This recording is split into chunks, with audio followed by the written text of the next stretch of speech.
Aujourd'hui, je reçois un invité d'exception dans ce podcast. Il est le plus jeune mineur condamné à faire de la prison en France. Ça t'a fait décrocher très tôt au niveau de la scolarité ou pas? Ça m'a fait épouser une autre école. Une école qui me comprenait. L'école de la rue, tu vois. À un âge où les adolescents passaient leur bac, lui braquaient des banques et côtoyaient déjà le milieu du banditisme. Quand tu reçois l'info, il se passe quoi? Genre, on t'appelle, C'est chaud, c'est chaud. c'est chaud, hein? Ouais, c'est chaud. C'est chaud, c'est chaud, c'est chaud, c'est chaud. C'est une décharge émotionnelle. Tu perds tout. Il a passé 24 ans de sa vie derrière les barreaux. Il a perdu ses parents pendant son incarcération. Il a côtoyé le mitard. Il aurait pu devenir fou avec toutes ces situations qui peuvent briser un homme. Frère, je suis en colère. Du coup, vas-y. Je vais vous faire la misère. Et je sais pas qu'un mécanisme est né là, à Ouais. 13 ans. Il vient de se passer quelque chose. Ça fait 10 ans qu'il travaille sur un film qui retrace toute son histoire. Et il a même refusé de grosses propositions de production qui voulaient modifier son récit pour le rendre encore plus sensationnel. On a résisté parce qu'on ne s'est pas travesti. J'aurais pu vendre mon histoire à Canal. Tu vois. Je vous la bicrave, vas-y, j'ai besoin d'argent, je vends mon histoire. Mais non. Aujourd'hui, il est libre. Et sa mission, c'est de sauver la nouvelle génération. J'ai l'honneur d'avoir dans ce podcast Youv. Youv, bienvenue dans mon podcast. Merci. Pour commencer, j'ai envie de te poser une question un peu spéciale. Si tu devais te présenter en un seul mot, tu dirais quoi de toi? Miraculé. Miraculé. Ouais. Pourquoi? Je pense que personne n'aurait pu croire à la résilience et à la reconversion que j'ai réussi à faire aujourd'hui. C'était irréel, en réalité. Ok. Je viens de loin, là. C'est vrai que tu as une histoire Je viens de loin, en vrai. très très particulière. Et de toute façon, on va en discuter pendant tout ce podcast. Avec plaisir, Les gens vont mon apprendre à frère, avec découvrir ton plaisir. histoire, ton parcours. Plaisir. Moi, j'ai vu que tu étais né en Mauritanie. C'est ça. Tu es arrivé en France à quel âge? 1 an. À 1 an. 1 an, je suis arrivé au Val-Fouré, je sais pas si tu connais. Ça se situe où? Mantes-la-Jolie, c'est une jungle urbaine. Ok. J'ai grandi là-bas. Je suis Madine 78. Ok. moi. En fait, t'arrives à 1 an, en fait, t'as toujours été. C'est comme si que t'as toujours vécu en France, quoi. C'est ça. Je pense. Voilà, T'as pas de souvenir de. c'est ça. Vague.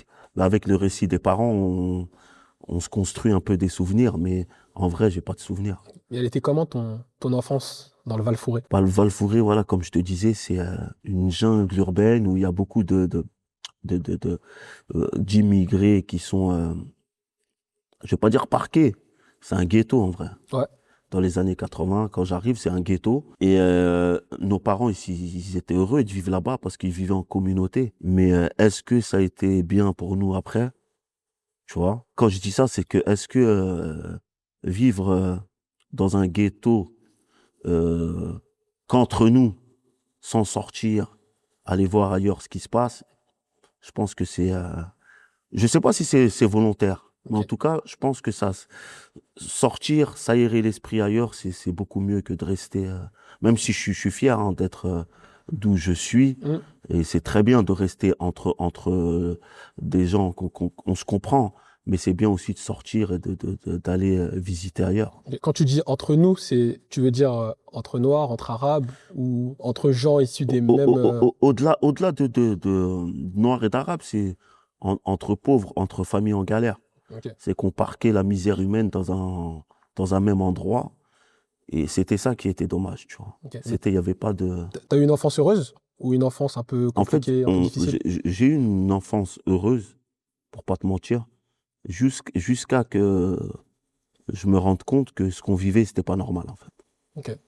À partir du moment où j'ai pris conscience qu'on n'était pas des enfants considérés comme les autres, qui vivaient hors banlieue, et ça, je l'ai vu quand, en 80, au début des années 90, on est invité à l'Élysée par Mitterrand, à l'époque. On passait, Mitterrand, qu'est-ce qu'il faisait? Chaque Noël, il invitait une classe défavorisée avec d'autres classes pour venir visiter, où il y avait un spectacle de Noël. Nous, on sort pour la première fois de notre ghetto du Val-Fouré, on va à l'Élysée. Et ce que je vois là-bas, Tu peux donner des exemples ou pas? je découvre même les couleurs, c'était pas les mêmes. Tu vois, les couleurs, les saveurs, c'était pas la même chose. Je me suis dit là, il y a un délire. Les jeunes que je voyais, ils avaient beaucoup plus de vocabulaire que moi. Pourtant, j'allais à l'école. Ouais. Mais même le premier de ma classe, c'était un cancre comparé à ce que je voyais. Et je me suis dit, dans ce ghetto-là, il se passe quelque chose on nous cache un truc. Il y a un truc à creuser. Et après, avec mon esprit de jeune et de curieux, j'ai un peu regardé à droite, à gauche, et je me suis dit, frère, j'ai découvert la supercherie. Et que c'est là qu'est né un peu ces sentiments de révolte, de revanchard de jeunes à qui on cache beaucoup de choses. Ça, on va y revenir. Quand tu dis la supercherie, c'est quoi que tu appelles une supercherie? Pour moi, c'est une imposture de dire que on est tous égaux en droit, égalité, fraternité, tout ça. C'est ce qu'on m'apprenait à l'école. Mais dans la réalité, c'était pas le cas. C'est une supercherie de grande envergure, à mon avis. Je pense que quand je me suis rendu compte qu'on n'était pas quitte, je me suis dit non. Et pour se rattraper, voilà, tu connais la suite. Hein. Ouais, ça, on va y revenir hein, sur de toute façon ton histoire, les premières bêtises. Il n'y a pas de souci. Mais moi, j'ai vu que tu étais issu d'une famille avec 11 frères et sœurs. Tu me dis si je me trompe. Pile. En étant l'aîné de la fratrie, ça t'a fait quoi de grandir dans En le fait, rôle je n'étais pas l'aîné, j'étais au milieu. Ok. Mais grandir dans le rôle on va dire du milieu, entre le grand, les plus petits, ça fait quoi dans une famille ouest-africaine, on va dire? En fait, ça fait quoi? En fait, il faut que tu comprennes, c'est que moi, j'avais deux personnalités. J'avais Ismaël à la maison, qui était épanoui dans sa famille, qui était là, jeune, aimant, aimé par sa famille et sa fratrie.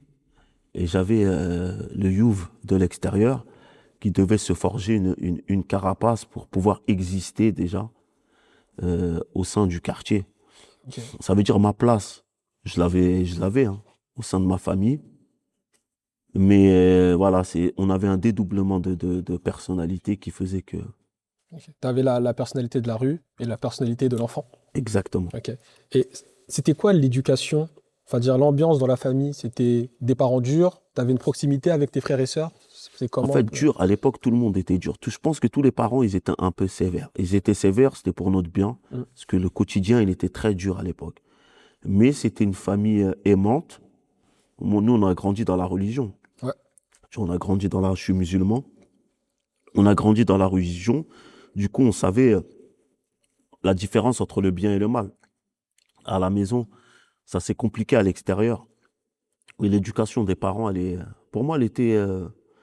il y avait juste tout ce qu'il fallait, puisque, comme tu l'as dit si bien, on est 11 frères et sœurs, et je suis le seul qui a basculé de l'autre côté. Tu étais le seul esprit un peu plus révolté? Parce que je pense que j'étais plus sensible que les autres. Okay. J'étais beaucoup plus sensible à ce qui se passait autour de moi. Et j'avais l'impression d'être écorché vif, alors que j'avais rien vécu déjà à cette époque-là. Mais j'avais anticipé ce qui pourrait m'arriver.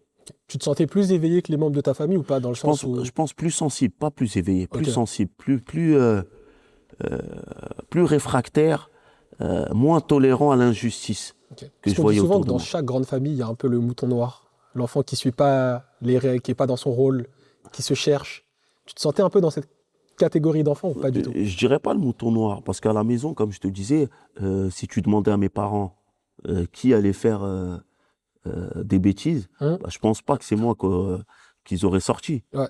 Du coup, je sais pas que j'étais le plus mouton noir, mais comme je te dis, je me répète, c'est à l'extérieur, j'étais beaucoup plus sensible que les autres, j'étais moins tolérant à la douleur. Mais je m'exprimais beaucoup, pas avec violence, mais il fallait qu'on entende que j'ai mal. Ok. T'exprimais ta sensibilité par des bêtises, c'est ça? Peut-être pas, mais une révolte. Une Ok. révolte. Toi, t'es des années 80-90. C'est ça. C'était quoi l'ambiance dans les quartiers à cette période? Est-ce que c'était un peu comme maintenant? Non, c'était totalement différent, je pense. C'est totalement différent. Dis-toi, nous, quand on arrive dans les années, comme tu dis, dans les années 90, tout vient d'arriver. Le hip-hop, tout ce que tu entends, il n'y avait pas Internet. C'est-à-dire, tout ce qui arrivait, c'était nouveau. On se le mangeait en pleine gueule. C'était le boom de tout. Okay. En fait, c'est des sentiments indescriptibles. Les premières émeutes, en fait, tout était nouveau. Comme nous, on venait d'arriver, tout était nouveau. Tout était nouveau. Les précurseurs de ça. En tout cas, on a tout vu arriver. On n'a pas anticipé la suite. Mais en tout cas, on était là en première ligne, on a tout mangé dans la gueule. Et c'est pour ça que moi, j'étais une éponge. Et c'est qu'adolescent, euh, comment j'ai retranscrit ça, c'était violent. Mais on vivait dans une société qui était très, très, très violente. Ok. Très, très, très T'as violente. des exemples de violence ou pas? Bah, la violence la plus crue que je voyais, c'est que comme il y avait eu des émeutes à Mantes-la-Jolie à cette époque-là, ça veut dire que moi, quand je descends de chez moi, je suis accueilli par des fourgons de CRS. Ok. Tu vois, ça veut dire que cette violence-là, elle était à bout touchant. Ça veut dire qu'entre le bac à sable et le terrain de foot, il y avait 30 en ligne des camions de CRS parce que les grands du quartier avaient fait une émeute avant. Tu vois, cette violence-là du quotidien, on n'en sort pas indemne, je pense. Ça laisse des traces. Je pense que ça laisse des traces. Ok. Et toi, au niveau de ta scolarité, tu te définirais comme quel type d'élève? Genre, t'étais turbulent, intello, premier de la classe? Il était comment, You?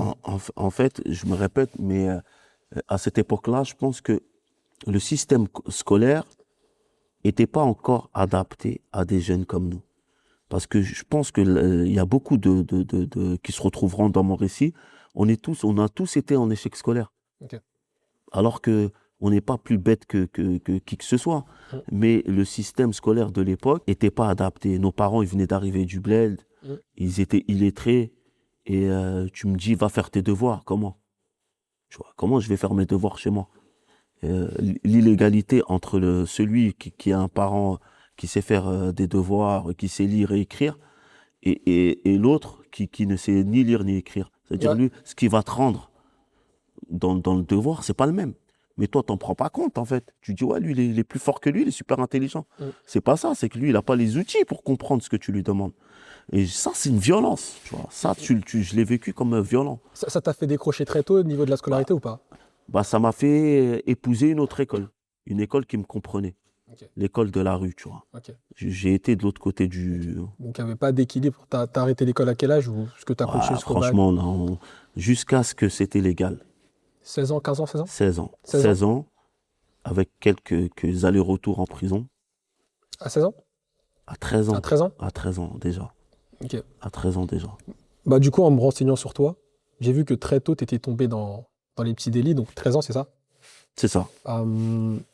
Il s'est passé quoi dans ta vie pour que tu prennes ce chemin-là, mis à part le fait que tu te trouvais pas, enfin, que tu te sentais pas vraiment à ta place dans le système scolaire? En fait, tu sais que les enfants, les jeunes, on est tous différents. On exprime tous d'une manière différente une injustice. Il y en a, ils vont crier, il y en a, ils vont se taire.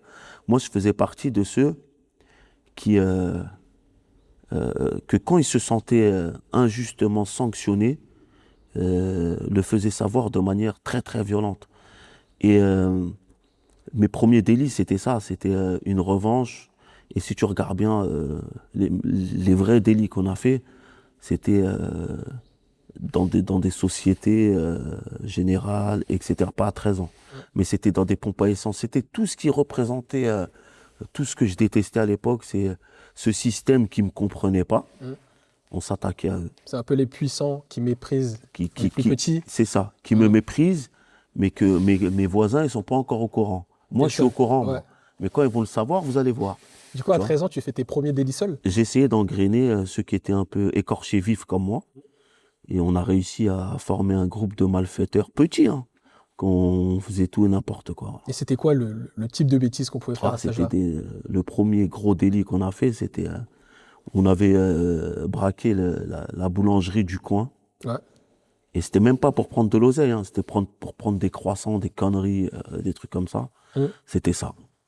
Du coup, c'était braqué par envie de survie ou C'est braqué même pas- par non, niveau c'était- adrénaline? C'était frère, je suis en colère. Du coup, vas-y, je vais vous faire la misère. Tu sais, je sais pas qu'un mécanisme est né là, à Ouais. 13 ans. Il vient de se passer quelque chose. Parce que tu as semé une graine dans ton esprit qui va mûrir et que ça y est, et qui va pousser et qui va t'amener à faire beaucoup plus de larcin. Et c'est pour ça que moi je dis aux jeunes, il n'y a pas d'âge pour devenir délinquant.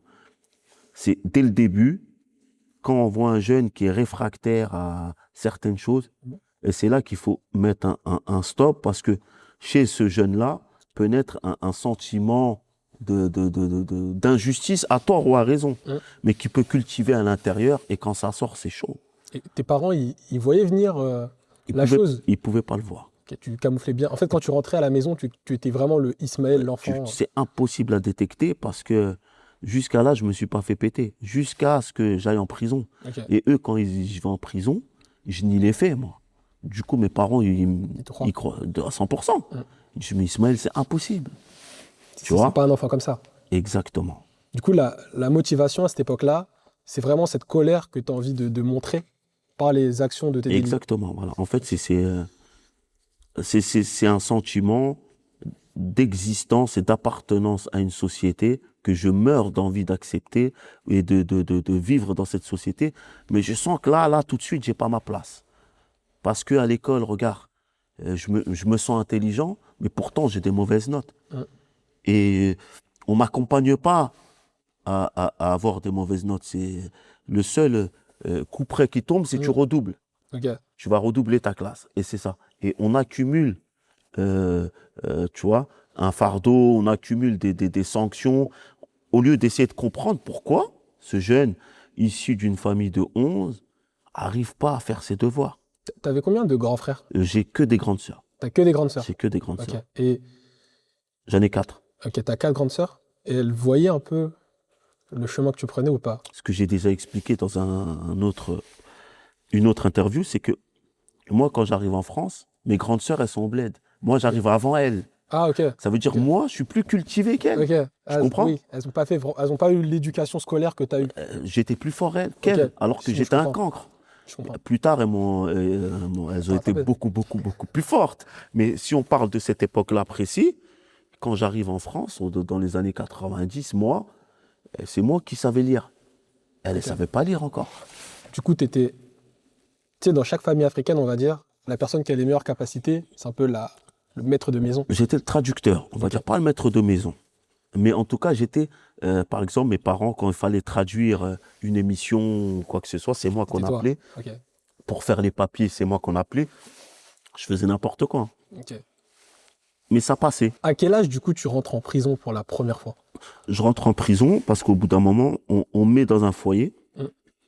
Et quand j'arrive dans ce foyer-là, j'ai un accrochage avec un éducateur qui me met une gifle, que j'esquive, mais il me touche. Et ce sentiment encore de révolte arrive. Du coup, je vais me procurer de l'essence et je vais brûler une partie du foyer où j'étais. La juge, elle a pété un câble et direction Bois d'Arcy, quartier mineur. C'était à quel âge ça? 13, 14 ans. 13 ans? Ouais. Et tu t'y attendais ou pas? En fait, je m'attendais à rien. T'étais tombé dessus? Moi, tant que mon message il est passé, j'assumais les conséquences. Okay. Ma colère, vous l'avez entendu, tant pis, j'assume. Okay. Et quand tu es placé dans un foyer aussi jeune, ça se passe comment le placement au niveau des parents, etc. Pour quelles raisons? Mais en fait, moi, mes parents, je ne vais pas dire que... Ils ne voyaient pas ça comme un placement d'échec. Ils se disaient, c'est des soutiens de famille. Comme moi, nous, on ne sait pas lire, on ne sait pas écrire. Eux, ils vont plus l'aider à... C'est comme certains, ils confient leur enfant à des riches. Okay. Ils vont dire, bon, vas-y, il va s'en sortir mieux. Ils n'avaient pas encore les codes que c'est un foyer, là. C'est un truc de redressement, tout ça. Du coup, ils ont pas relié ça au fait que tu fasses des bêtises. Voilà, eux se sont dit, il a des difficultés à l'école, bon, ils l'ont mis en foyer, c'est pour l'aider. Ok. Quand tu rentres en prison pour mineur à 13 ans la première fois, c'est quoi qui te choque le plus? Où tu te dis, waouh. J'ai pas été choqué, parce que c'est la première fois que je rencontre des jeunes qui me ressemblent. Okay. Des jeunes dans une promenade aussi grande que la pièce, mais on a tous les mêmes codes. On a tous le même somme là.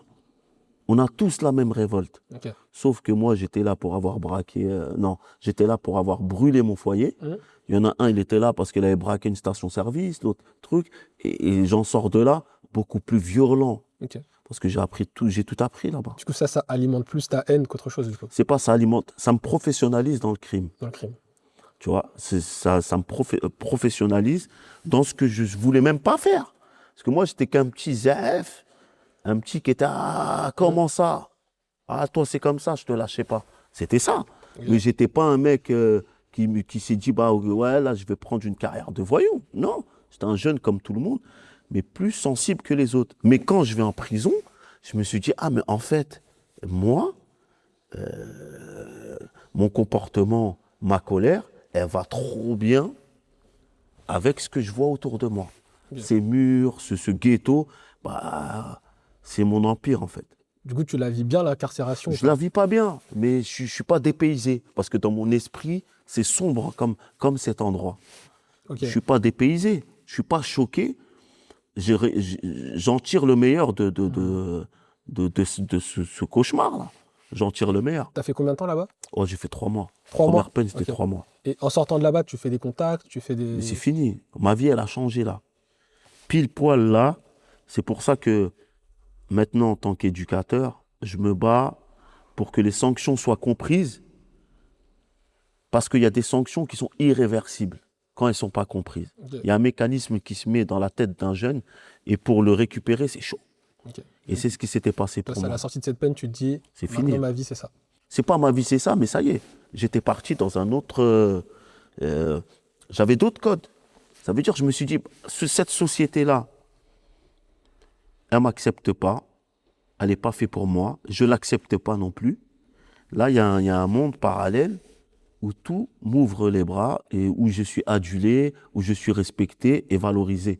Donc, le chemin, il est vite fait. Du coup, quand tu sors, ça se passe comment après? Bah, quand je sors, j'essaie d'expliquer, de raconter ce que j'ai vu à ceux qui n'ont pas été. Ok. Je les convainc que pour s'en sortir, il y a une chose, c'est la délinquance, frère. Quand tu dis tu essaies d'expliquer, c'est aux gens de ton quartier, c'est ça? Aux gens avec qui je traînais avant de rentrer en prison. Mes camarades de misère du quartier, mes potes de galère. On ne les a pas choisis, c'était mes voisins. Mm. Du coup, c'est avec eux que je passe la plupart de mon temps. La plupart de mon temps, du coup, c'est avec eux que j'essaye de monter ce projet que je ne savais pas qui finirait criminel. Mm. Mais je faisais en sorte qu'ils adhèrent à mon discours, à ce que je pensais, à mon idéologie. Il fallait qu'ils pensent la même chose parce que, regarde, à chaque fois qu'ils subissaient une injustice, je leur dis, regarde, frère, je t'ai dit, ta prof, elle t'aime pas. Tu vois pas qu'elle est raciste. Tu vois pas qu'elle t'aime pas. En fait, on s'auto-flagellait nous-mêmes. Et tu penses que tu as réussi à engrener beaucoup de personnes, Bah, beaucoup de personnes dans ton schéma de pensée? Bah, en fait, sans être... si tu regardes bien dans les années 2000, tu reprends une recherche. Hein. Ouais. Mantes-la-Jolie, il y a eu un pic de braqueurs, de malades. Ok. Et tous ces jeunes-là, c'est moi qui les ai engrainés.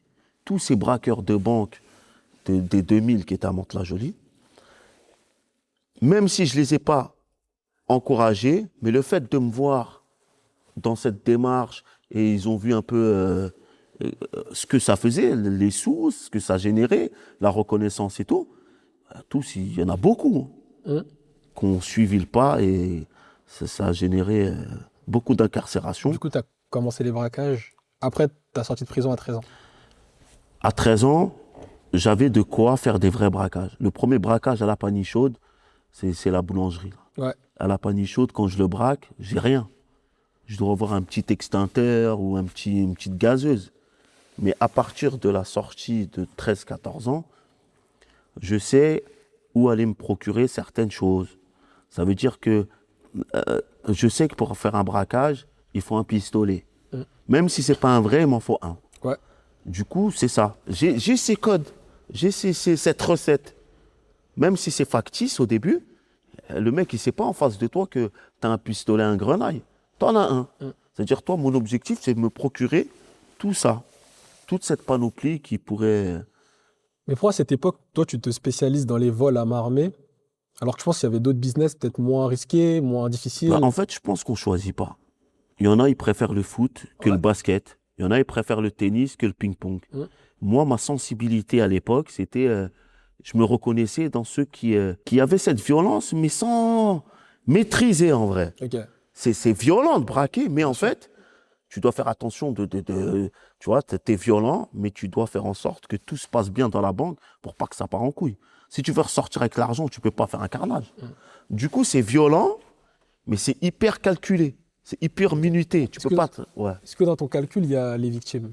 Genre, Bah, heureusement. je veux pas les choquer, Bah, je veux pas les traumatiser à vie. heureusement, parce que le premier braquage que je fais, vrai braquage que je fais, c'est dans je sais pas si ça existe encore, un truc qui s'appelait la foire fouille. Là, je connais pas. C'est un truc qui vend tout et n'importe quoi. Et quand on braque ce truc-là, je vois une maman, Ok. une daronne, mais traumatisée. Ça veut dire, moi, je lui dis quoi? Je dis, mais non, madame, vous inquiétez pas, calmez-vous, il n'y a rien. Tu vois, je sors du personnage du mec qui m'a braqué, je me rends même pas compte, là.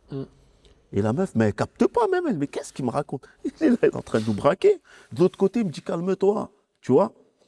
Et tu vois, c'est ça, c'est ce truc qui me dit, ok, t'as un braqueur, mais t'es obligé de faire attention aux victimes. Vous bossiez déjà en équipe à ce moment-là, aussi Ouais, jeune. Ouais.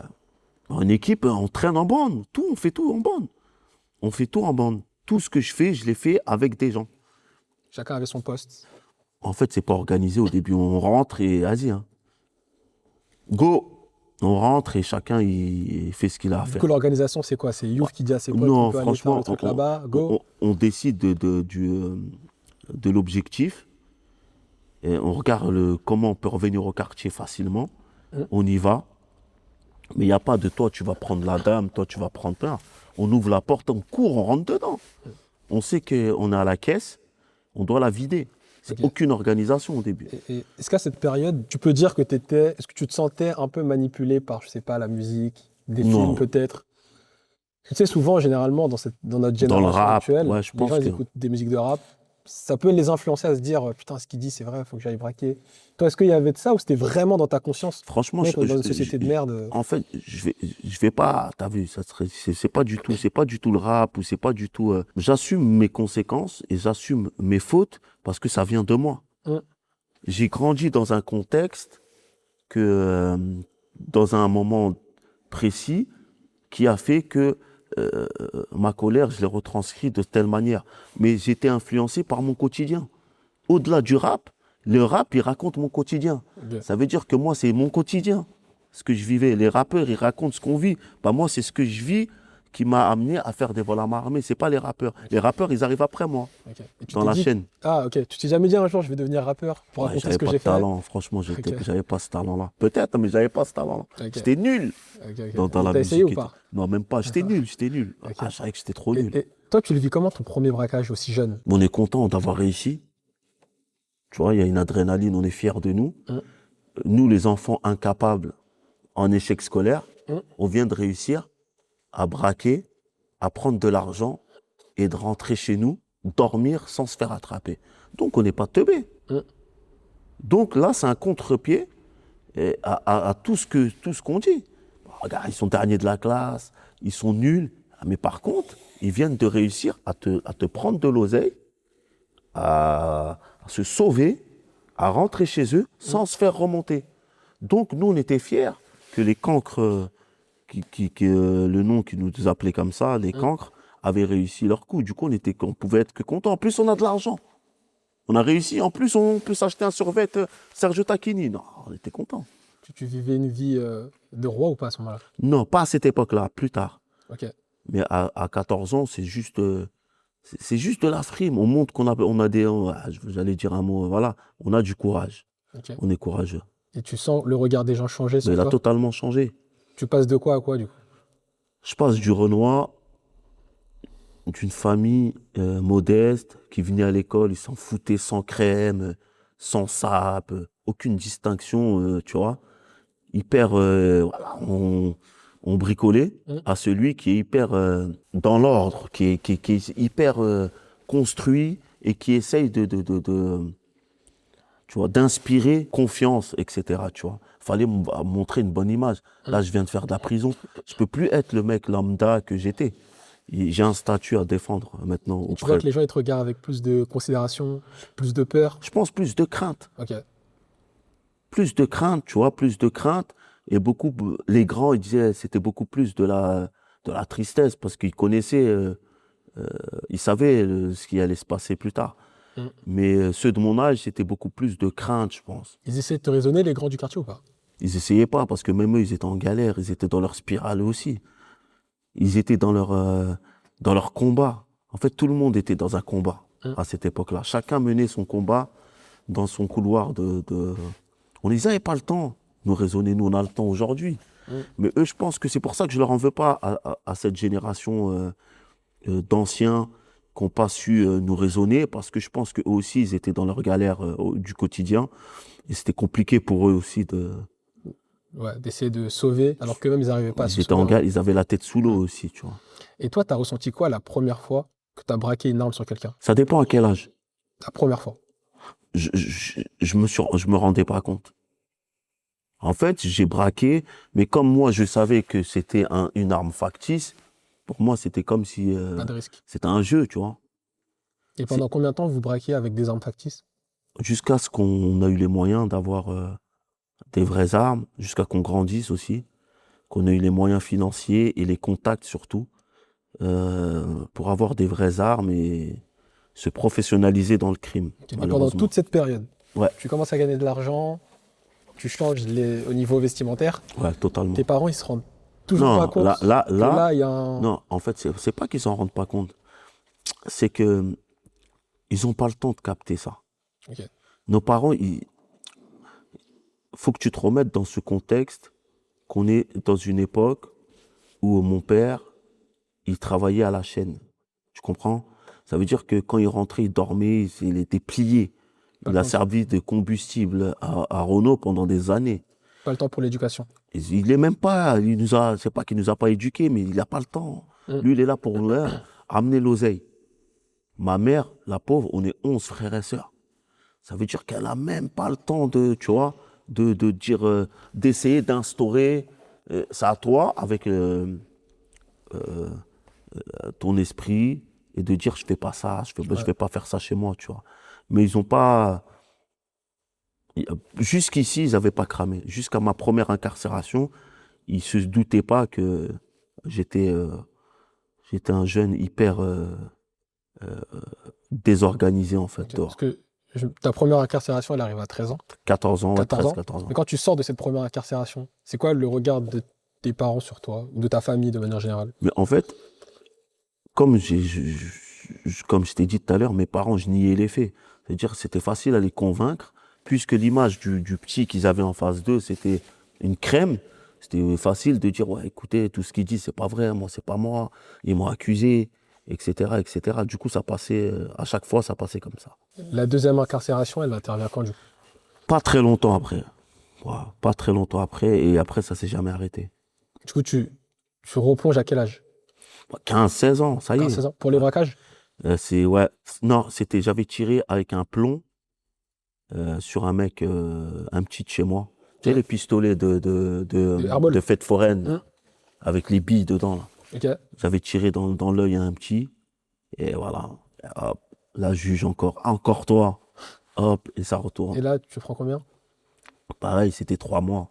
En fait, quand t'es mineur, tu prends que des petites peines, c'est ça? C'était que des petites peines. Mineurs, ils essayent de pas trop t'exposer à la prison. Sauf que moi, ce que je dis, c'est qu'il fallait même pas le mettre en prison. Est-ce qu'on peut dire que toutes les petites peines que tu as faites, elles ont juste renforcé ton sentiment de je sors, je refais encore des Mais c'est dingueries? pas ça, c'est à chaque fois que je sortais de cet endroit, j'en sortais avec des contacts plus grands. Ça veut dire que moi, j'étais... ok, je sais que je vais faire 3 mois. C'était pendant ces 3 mois-là, qu'est-ce que je fais? Et je sortais avec un carnet d'adresses, je sortais avec des contacts beaucoup plus importants que la peine précédente. Et tu fais combien de braquages au total quand tu es aussi jeune? Enfin, Je étant compte mineur. pas, franchement, je compte pas. Je compte pas. Et ça se fait vraiment sur des coups de tête? Ah, Ouais, les ça, gars, ça, on va c'est- faire ça comme ça là-bas. C'était à chaque fois qu'on se voyait, c'était comme aller faire un match de foot, hein, tu vois. C'était une adrénaline que tu as et que tu lâches plus à cet âge-là. Une fois que tu l'as chopé, c'est fini. Et ça rapportait combien, un braquage à peu près? À l'époque? En francs. Un franc? Ouais, c'était Ça en représente francs. quoi un franc? Je sais même pas. Les euros, c'est 6 fois plus. Ok. Voilà. Voilà. Et vous partagiez ça tous ensemble? Ouais. Ouais, mais je fais mieux. T'as vu, c'était parce que à la base, à cette époque-là, on braquait pas pour l'argent. C'était plus une manière de contester les conditions dans lesquelles on pensait vivre et qu'on vivait en vrai. Et tu fais quoi de tout cet argent? Tu sais, tu me dis que tu achètes des vêtements, tu manges mieux. Tu Que c'est- frimes, à part frimer, qu'est-ce que tu veux faire? Tu frimes, tu es là, tu t'achètes des baskets, t'en achètes à tes potes, tu deviens un frimeur. Le mec a les moyens. À quel moment tu passes dans le grand banditisme, on va dire? En fait, toi, tu sais pas quand tu bascules. Ok. Mais c'est les journaux qui te font bas. Moi, pour moi, je suis le même que celui qui avait 13 ans, qui braquait. Sauf que dans les gros titres des journaux, ils voient que tu t'es professionnalisé et ils voient que ça fait longtemps que tu es dans le crime. Du coup, ils se disent, lui, c'est son métier. Maintenant, il est dans le grand banditisme. Et au lieu de braquer des supermarchés, des règlements de compte et tout, on s'est mis à braquer des banques. Et symboliquement, quand tu t'attaques à une banque en France, Touche l'État. c'est chaud, frère. C'est-à-dire, même eux, tu rentres dans une autre catégorie, c'est la cour d'assises. Là, c'est plus des 3 mois. Là, c'est des années que tu risques. Du coup, l'enjeu, il est plus le même. Et c'est pour ça que tu dois être très, très violent pour pas se faire choper. Là. Et à quel moment tu passes de supérette à vas-y, là, je veux braquer une banque, j'ai une vraie arme et je dois être super dangereux pour pas me faire arrêter? En fait, je sais même pas si on décide ce moment-là. C'est comme si, frère, t'es né, t'apprends à marcher. C'est l'instinct. Cet instinct de voyou qui faisait que, frère, on avait fait le tour des supérettes du quartier. Et on voulait voir plus grand. Et pour voir plus grand, il faut prendre plus de risques et taper plus fort. Ok. T'as déjà frôlé la mort pendant un braquage? Une fois, Tu peux raconter ou pas? ouais, on peut. En fait, c'était lors d'un braquage qu'on avait fait. Et quand on sort de la banque, on avait fait 2 banques en même temps. On avait tapé 2 banques voisines. On appelait ça une doublette. Et comme on a mis plus de temps, la police avait du temps pour nous choper à la sortie. Ça veut dire qu'ils avaient préparé des airs, ils avaient préparé un truc pour nous choper. Et qu'est-ce qui se passe? C'est qu'on se fait tirer dessus en passant le barrage. Et on réussit à passer quand même. Ok. Et c'est là que j'ai dit, frère, là, on n'est plus dans un jeu, là. Je t'ai dit, je vais peut-être pas m'en sortir. Frérot, là, tu sais quand tu vas braquer, mais tu vas pas rentrer chez toi. Là, c'est plus un jeu. C'est là que j'ai pris conscience que c'est chaud. Et les sommes, elles ont valé le danger ou pas à ce moment-là? Tout dépend, tout est relatif. Pour moi, il y a la vie d'un homme, il n'y a aucune somme qui vaut la vie d'un homme. La liberté aussi n'a pas de prix. Mais ça, tu t'en rends compte après. Parce que là, je te donne 200 000 euros, tu vas dire, ouais, je les veux. Bien sûr que je vais les prendre. Mais est-ce que ça vaut 20 ans de prison? Non. Non. Est-ce que ça vaut ta vie? Non. Tu vois? Mais c'est ça, en fait, les queutrus. T'as déjà été blessé ou blessé une victime pendant un braquage? Non. Jamais? Non. Est-ce que à cet âge-là, quand tu grandis, t'as moins la conscience de ce braquage-là, il peut laisser des séquelles à vie à une victime? Genre, t'es moins dans le... J'y pense pas. Moi, je pensais aux victimes, mais concrètement, j'ai constaté le traumatisme qu'on pouvait amener à des victimes pendant la cour d'assises. Parce que quand on passe en cour d'assises, tu as le déroulé de la cour d'assises. Le premier jour, on parle de ton curriculum vitae, de ton CV, d'où tu viens, etc. Le deuxième jour, tu vois défiler les gens que tu as braqués. Et tu vois que des années après ton braquage, ils sont encore traumatisés. Il y en a, ils ont divorcé. Il y en a, ils sont sous cachet. C'est là que tu réalises. C'est là que j'en prends plein les yeux. Et c'est là que je me dis, ouais, c'est pas moi, en fait. Là, c'est une dinguerie ce que je viens de faire. Et c'est là qu'on prend conscience que braquer, même si à l'époque, c'était des armes factices quand on était jeune, c'est un traumatisme qui peut bouleverser des vies. Au-delà de la nôtre, nous, on l'a choisi.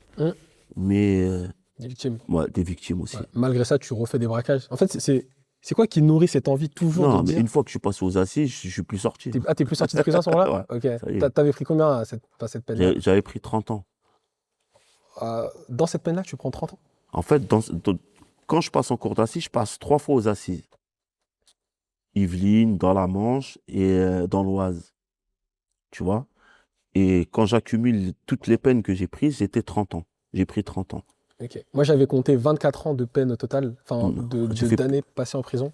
Non, moi, je te parle de ma condamnation. Ok. Là, je te parle de... Tu as été condamné à 30 ans. Et après, ce que j'ai fait, c'est ce que tu viens de dire. Ok. Du coup, on t'a condamné à 30 ans, mais toi, t'en as fait 24 après Exact. pour bonne conduite, etc. T'es sorti. Bonne peut-être, conduite, ouais, j'ai eu de la chance. Du coup, t'as fait une peine Non, j'ai fait plusieurs Tu as fait peines. plusieurs peines, mais la plus grosse peine, La plus grosse c'était... peine, c'est celle que j'ai été condamné à 30 ans. Waouh. C'est quoi ta réaction quand tu entends En fait, 30 ans. j'ai été condamné à 30 ans. Je vais te raconter comment je m'en suis sorti. C'est que moi, je prends 30 ans, et quand tu prends 30 ans, tu vas en prison pour les grosses peines. Ok. J'ai 20 piges, même pas. On me met dans une centrale dans le sud de la France, et les gens, je tombe sur des anciens qui ont pris des grosses peines, et que ça fait longtemps qu'ils sont là, il y en a, ça fait toute leur vie, ils le passeront là, et ils voient un jeune arriver de 20 piges, ils comprennent pas, comment t'as pris 30 ans, t'as fait quoi? T'as tué quelqu'un? Non, voilà ma armée, bah qu'est-ce que t'as fait? Il y en a un, il prend mon dossier, il me dit, vas-y, donne-moi ton dossier. Moi, je me suis dit, tu vois, il est là, il passe son temps, il veut regarder par curiosité et tout. Au bout de 15 jours qu'il a épluché mon dossier, il me dit, j'ai une bonne nouvelle, frère. Je dis, quoi? Il me dit, viens, on va faire un recours en cours d'appel. C'est pas normal ce qu'ils t'ont fait. Parce que ton maximum légal pour vol à main armée, c'est 20 ans. Ok. Ça veut dire tout ce que tu as fait là, même si tu as été condamné à 50 ans, pour des vols à main armée, c'est 20 ans le maximum légal. Ça veut dire qu'on ne comprend pas comment tu arrives ici avec 30 ans. Du coup, je fais un recours en cours d'appel, c'était vers Toulouse, je fais un recours là-bas, et allez, on va dire 1 an après, on m'appelle au greffe de la maison d'arrêt. Le mec, il me dit, ah, c'est ton jour de chance, hein. Il me dit, ouais, je dis pourquoi? Alors que j'avais oublié, moi, le recours. Il me dit, ah, là, on vient de t'enlever une dizaine d'années. Et c'est pour ça que je fais 20 et quelques. Ouais. Ok. Mais comment on se projette un avenir quand on sait qu'on va passer autant de temps en prison? Mais il n'y a pas d'avenir. On vit dans la prison. En fait, il faut que tu dises, la prison pour longue peine, il y en a, ils vont mourir dedans. C'est-à-dire, tout est fait pour que tu te conditionnes à vivre et mourir ici. Tu étais conditionné comme ça? Bah, j'avais pas le choix. Pour survivre, survivre dans telles conditions, il faut que toi-même, tu te conditionnes à jamais sortir. Tu peux pas penser à la sortie alors que ta sortie, elle est dans 20 ans. C'est-à-dire, toi, tu es obligé de te persuader que ta vie, elle est là et qu'il faut que tu arrives à t'en sortir dans cette jungle-là.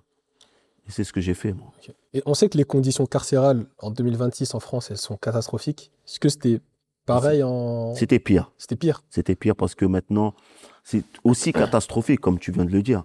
Mais par exemple, moi, quand j'allais au mitard, c'était 1 mois et demi, c'était 45 jours. C'est quoi le mitard? Le mitard, c'est la prison dans la prison.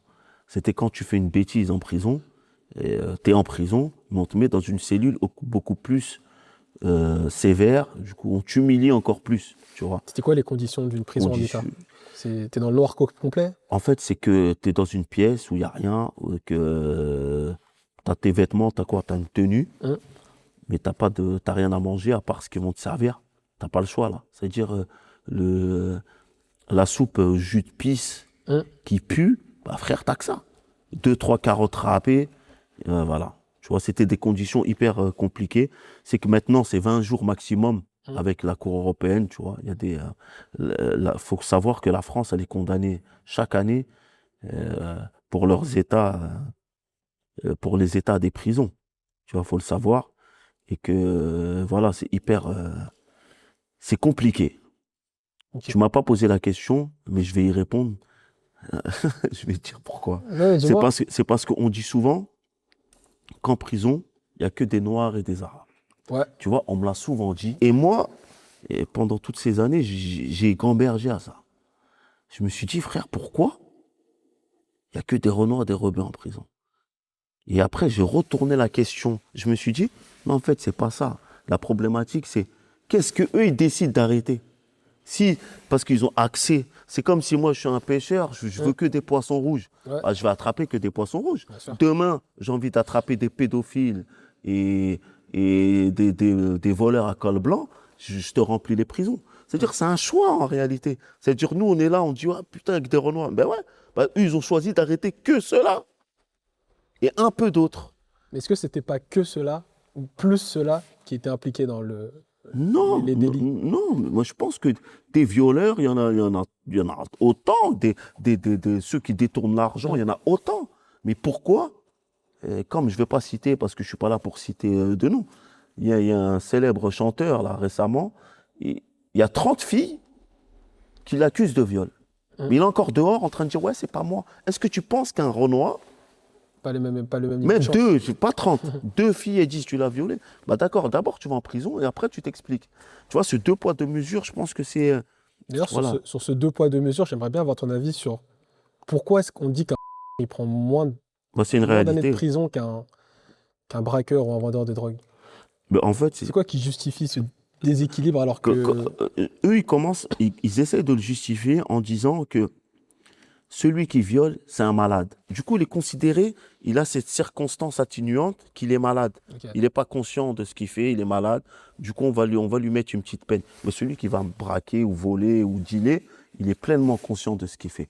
Du coup, c'est ça qui justifie à leurs yeux que les peines ne sont pas aussi sévères qu'un braqueur, alors que, tu vois, pour moi, c'est le contraire. Je pense que quand tu violes une femme, et tu mérites 1000 fois pire qu'un le mec degré qui de va folie, il est voler. plus élevé. Ouais. Ben, largement, largement.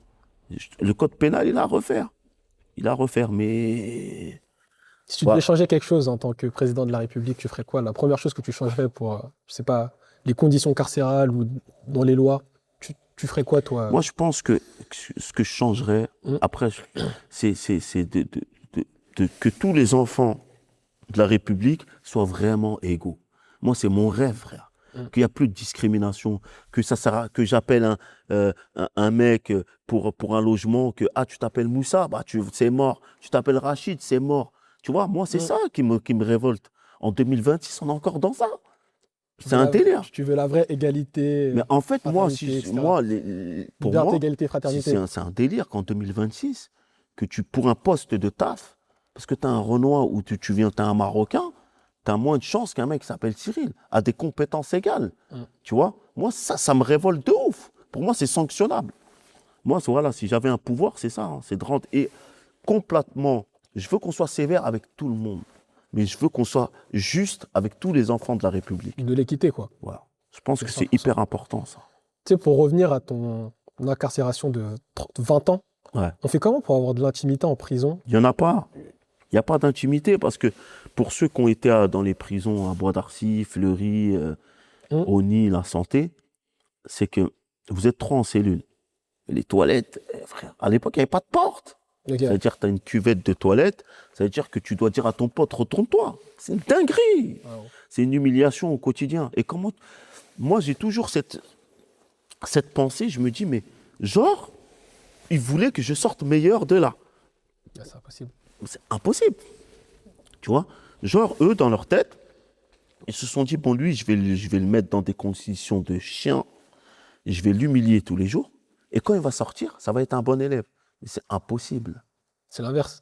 Frère, tu deviens plus en colère, plus enragé. Après, ils s'étonnent de la récidive. Oui, mais tu as récidivé, mais tu es dans les conditions dans lesquelles tu vis et dans lesquelles vous m'avez mis. Je peux que récidiver parce que à ma sortie, rien n'est mis en place. Tu vois, il n'y a rien qui est mis en place pour Aucun suivi, rien. On t'a compris. C'est très, Peut-être très- pas dans la réinsertion? Je pense que la réinsertion en France, elle existe que si toi, tu as envie de te réinsérer. Mais que rien n'est mis en place, vraiment. Il y a des semblants de dispositifs éclatés au sol Ok. qui n'ont jamais réinséré personne. Mais en vrai, si ça vient pas de toi, si tu ne te prends pas en main toi-même, c'est compliqué de se réinsérer et de se sortir de la délinquance si ce n'est pas un choix personnel. Toi, t'as déjà frôlé la folie ou pas? En prison? Je pense que j'ai simulé la folie pour tenir. Ok.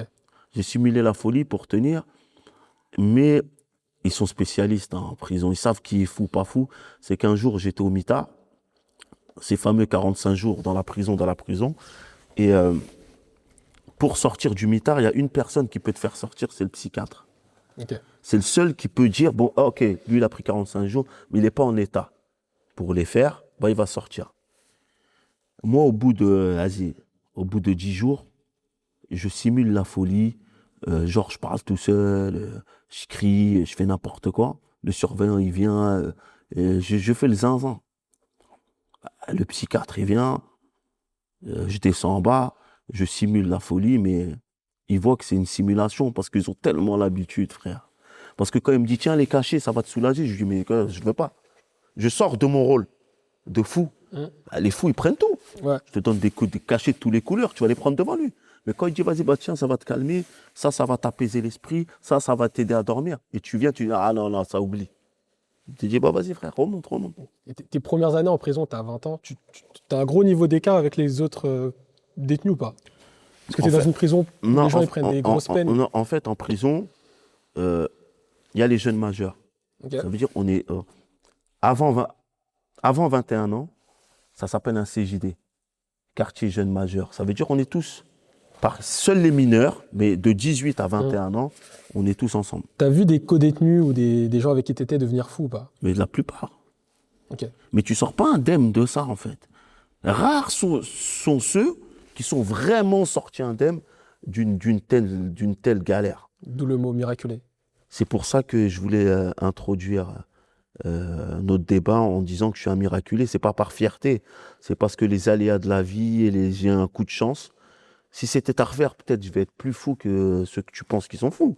Mais en tout cas, j'ai réussi à tenir et faire de ma vie un témoignage. Tu vois, je pense que c'est hyper important de témoigner, de transmettre notre vérité et de ne pas écouter ce qu'on dit sur nous. Mais pendant 24 ans, il n'y a aucun moment où tu te dis, putain, là, je vais craquer. Bah, parce que, franchement, il n'y a aucun moment où j'ai faibli et je me dis, où je vais me suicider, où je vais me couper les veines, parce que je m'étais conditionné à mourir en prison. J'avais fait dans ma tête, ça y est, tu vas vivre comme ça. Ça veut dire que je faisais abstraction du monde extérieur. C'est là mon monde. Mais tu as des gens qui sont devenus fous, comme tu dis, ou des gens qui sont peut-être suicidés. Bah là, tout le monde. Il y a beaucoup de gens qui se suicident en prison. Il y en a qu'on les aide à se suicider, je ne te parle pas de ces gens-là. Mais il y a vraiment des gens qui prennent des peines insupportables. C'est vrai qu'ils ont fait des dingueries aussi. Il y en a, ils ont fait des dingueries, mais qui ne supportent pas la peine, la sanction et les conditions dans lesquelles ils vont passer le reste de leur vie. Et ils préfèrent mourir. Ok. Il y a un moment moins... Enfin, il n'y a aucun moment agréable dans ce que tu racontes depuis tout à l'heure, mais il y a un moment encore plus difficile, c'est que je crois que tu perds tes parents pendant que tu es en prison. Ouais. Ça, tu le vis comment? On ajoute de la douleur à la douleur. Sauf que j'ai fait un déni pour pas péter les plombs. Tu vois, tu dois te blinder de tout. Même de la mort de tes parents. Imagine le délire. Tu ressens de la tristesse, mais tu peux pas. Okay. En fait, tu peux pas. Parce que si tu craques pour tout. T'as vu là, si je me mets à ça y est, c'est mort. On me rattrape plus. Et tu l'apprends comment ça? Tes parents, ils sont décédés? Au téléphone, j'avais un téléphone, un petit téléphone. Et une de mes sœurs, elle m'appelle, elle m'annonce la nouvelle de ma mère, 2 ans après mon père. Et je devais être hyper blindé. Parce que c'est la pire des choses qui pouvaient m'arriver, tu vois. Quand tu reçois l'info, c'est parce quoi? Genre, on t'appelle? C'est chaud. C'est chaud, hein? Ouais, c'est chaud. C'est chaud. C'est une décharge émotionnelle. Tu perds tout. Tu vois, le seul espoir, tu t'es dit, je vais sortir, je vais rendre fier mes parents. Bah ça, vas-y. C'est-à-dire, même ce prétexte pour tenir en prison, il n'existe plus. T'as capté? J'ai capté, ouais. C'est-à-dire, même ce prétexte-là, tu l'as plus. C'est-à-dire que, vas-y, je suis là, mais comment je fais maintenant? T'as pu aller aux obsèques ou pas? Mais c'est impossible. Ah ouais? Ils m'ont refusé.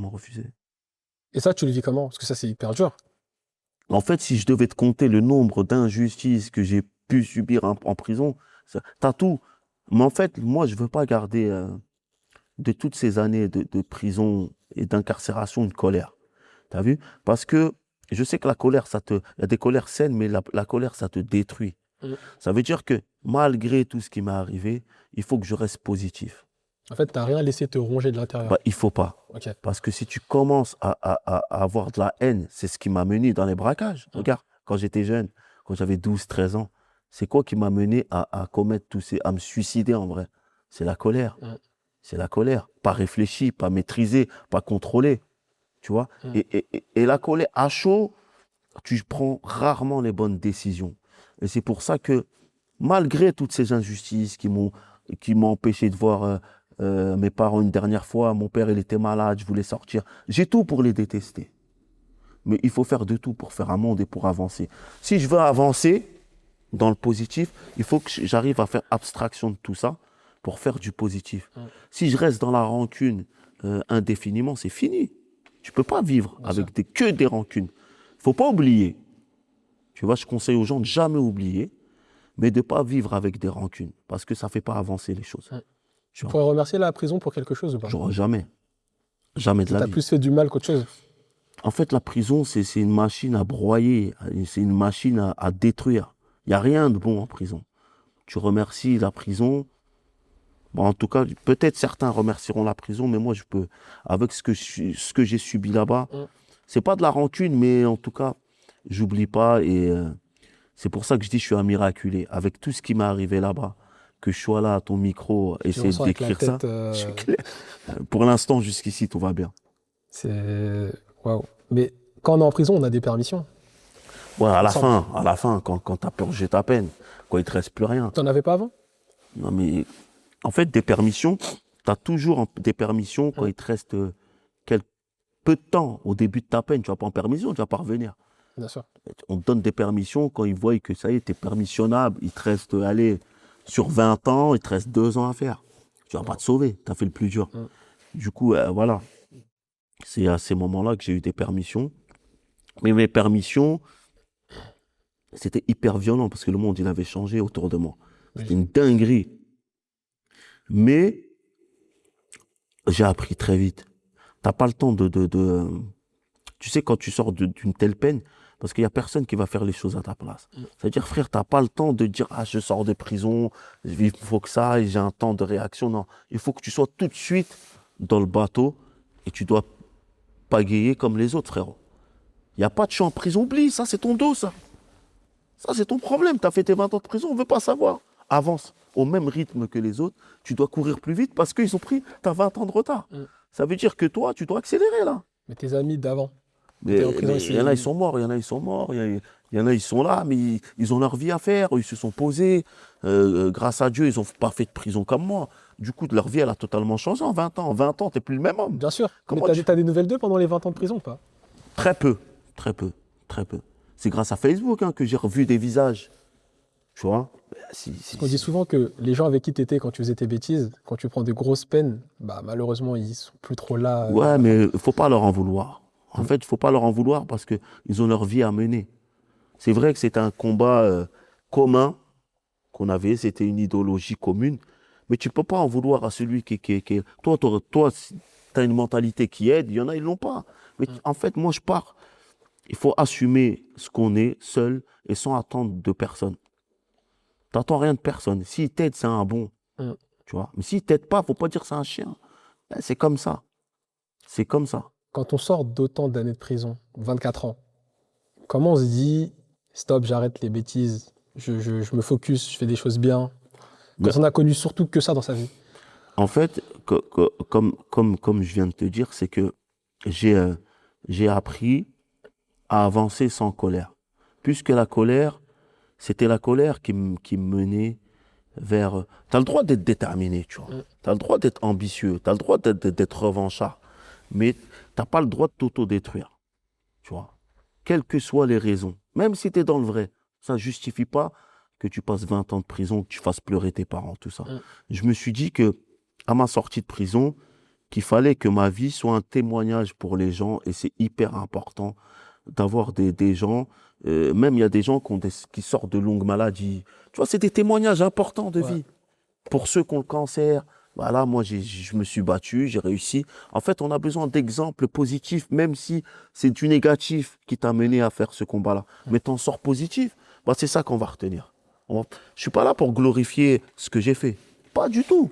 Mais il faut savoir que tu peux passer par des chemins compliqués, mais tu peux t'en sortir et en sortir du meilleur de ça. Ça s'appelle la résilience, frère. Tu étais l'exemple. Hein. Mais en fait, je te posais cette question parce que généralement, quand tu passes autant d'années avec des personnes qui ont la même mentalité que toi, qui pour la plupart vont dire, moi, quand je sors, je peux pas travailler comme tout le monde, je vais refaire un braquage, je vais me refaire.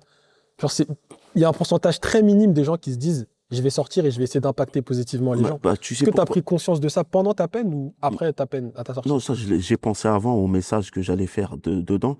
Mais aussi, je répète, mais tu ne peux pas en vouloir aux gens parce que le système tel qu'il est là actuellement, il ne laisse pas la place à la deuxième chance. Frérot, tu fais 20 ans de prison, toi tu veux travailler dans ma boîte. T'es un dealer de shit, tu veux travailler, tu veux être commercial avec moi. Tu vois? En fait, t'as un passé, mais le système dans lequel il est ne laisse pas la place à un mec qui veut s'en sortir. Faut que tu t'en sortes tout seul. Trouve l'énergie et la force pour t'en sortir, mais les autres, ils vont pas te... Très rare. Tu vas à la sortie des prisons pour longue peine, mais je pense qu'il n'y en a pas, de gens qui étaient là au début et à la fin, et qui t'accueillent à la sortie. Mais c'est normal. Et il faut leur dire entre-temps. Hein. Frérot, c'est normal, chacun fait sa vie. Tu veux pas, ouais, si t'attends en prison, tu veux que lui, il est en prison en même temps que toi. Il est dehors, mais en parallèle. Tout le temps, il t'envoie des mandats, laisse-le faire sa vie. Fais ta vie, toi, t'as assumé, fais ta peine et sors et fais ce que t'as à faire. Toi, la religion, ça t'a aidé à avoir cette prise de conscience ou c'est venu après? Non, en fait, on est né musulman. Je suis musulman. Ça veut dire, c'est pas que ça m'a aidé, ça m'a toujours accompagné. Mais je ne veux pas dire que ça m'a aidé dans le sens où je suis un frère mus, non. Mais tout ce qui est musulman, j'ai la foi, je sais qu'il y a des limites à ne pas passer. Tu vois, il y a des choses que notre éducation, même si la colère est là, on a une éducation quand même, on a des valeurs à maintenir et qui sont en nous. Tu vois? Si tu avais fait le choix de rester dans le grand banditisme, tu penses qu'aujourd'hui, tu serais mort ou en prison? Si tu avais fait le choix de continuer dans cette voie. En fait, si la vie m'avait pas laissé le choix, en fait, c'est ça. Parce que moi, le choix, j'avais une envie de témoigner. Mais si la vie m'avait fait, je pense que je pense qu'à cette heure-ci, j'aurais, je sais pas. Je vais pas, mais je pense que ça aurait été chaud. Ça aurait été chaud parce que je suis beaucoup plus, j'ai les codes de ce monde-là. Ça veut dire que ce que j'avais pas avant. Ça veut dire que j'ai plus de contacts aujourd'hui que j'avais pas avant. Ouais. Ça veut dire que si j'avais choisi cette voie-là, j'aurais été beaucoup plus violent pour pas me faire péter et pour faire travailler des gens. J'aurais exploité, j'aurais été vraiment une crapule, tu vois. À France, t'as vu, j'aurais été une crapule, une vraie crapule. Dieu merci, c'est pas cette vie-là qui m'a tendu les bras. Ça te laisse l'occasion de faire des podcasts et diffuser ton message. Lourd, c'est c'est lourd. Quand tu sors de 24 ans de prison, à quel moment tu dis, ouais, il faut que je fasse mon témoignage? Enfin, t'es dans quel état d'esprit même quand tu sors? Tu veux travailler? Tu fais quoi? En fait, quand tu sors, moi je sors, j'avais rien. Parce que tu l'as dit toi-même, hein, quand tu sors, le monde, il a changé. Le monde, il a changé. J'ai pas de carte bleue, j'ai pas de compte en banque, j'ai pas de pièce d'identité, j'existe pas. Tu vois, pendant 20 ans, tu n'as pas existé. Tu as été assisté dans un monde parallèle où on te fait tout. Hein. Quand tu es en prison, tu es assisté à 200%. Mais quand je suis sorti, j'étais livré à moi-même. Après, c'est un trait de caractère de vouloir s'en sortir. Moi, ça m'a arrangé parce que comme ça, je dois rien à personne. Tu vois, j'ai galéré, mais aujourd'hui, tout est fait que j'ai réussi à m'en sortir. Mais en fait, je réussirais vraiment à m'en sortir si j'impacterais. C'est un immense chantier ce que je suis en train de te dire. Mais j'impacterais les grands frères ou ceux qui sont dans la difficulté ou ceux qui commettent des délits à, une fois sortis de là, se battre pour que les jeunes ne suivent pas leur démon. Je veux que je sois un exemple dans ça. C'est ce que tu es en train de faire. Dans le témoignage. C'est censé. Tu vois, frérot, moi, mon but, c'est ça. Après, je suis très, très humble. Mais je sais que mon témoignage, il est important parce que les jeunes de banlieue, malheureusement, ils ont besoin de s'identifier à quelqu'un. Et je pense qu'on se ressemble tellement qu'ils auraient pu être à ma place aujourd'hui. C'est pour ça que mon témoignage, là, pour moi, il est vital. Mais pour moi, c'est une thérapie aussi. Le fait d'aller, de parler, tu vois, ça me fait du bien parce que je sers à quelque chose. Frère, on est loin, le mec, là, le cancre qui sert à rien, qui est bon, tu vois. Comme quoi la vie, elle te laisse trop de chance, frère. C'est trop bien ce que tu dis. Est-ce que tu penses que le Youf d'il y a 30 ans, c'est mort. Il aurait pensé être ce que tu es aujourd'hui? Non, c'est impossible. Impossible. Noir. On était dans le noir total. Il n'y avait pas de lumière. Frérot, il n'y avait pas de lumière. Et là, aujourd'hui, tu es dans la médiation. Ouais. Si une personne qui regarde ce podcast, elle veut comprendre ce que tu fais dans ta vie, tu peux l'expliquer En fait, aujourd'hui, j'ai voué ma vie à aller dans les banlieues populaires, sans prétention. Aucune, hein. Ouais. Mais en tout cas, je suis médiateur, éducateur, social. Je me suis formé pour. Et je témoigne. Je pense que mon témoignage est le témoignage de ceux qui ont un parcours un peu compliqué et important dans les banlieues populaires pour sortir les jeunes de cette case, de penser qu'on peut réussir qu'en passant par là. Ok. Parce Tu que vois. généralement, c'est ça dans les banlieues, c'est je suis footballeur, rappeur, Et ça ou je m'énerve. fais. Ça m'énerve. Il y a beaucoup d'autres portes de sortie que celle-là. Les Tu, études, c'est une dinguerie. tu sens à travers ton métier que tu impactes des jeunes ou que tu changes Moi, leur perspective. je pense. En tout cas, ils sont réceptifs à mon discours. Parce qu'ils savent que je suis pas là pour tricher, j'ai rien à gagner. Mm. Tu vois, je suis pas là pour m'inventer de vie. J'aurais pu m'en passer.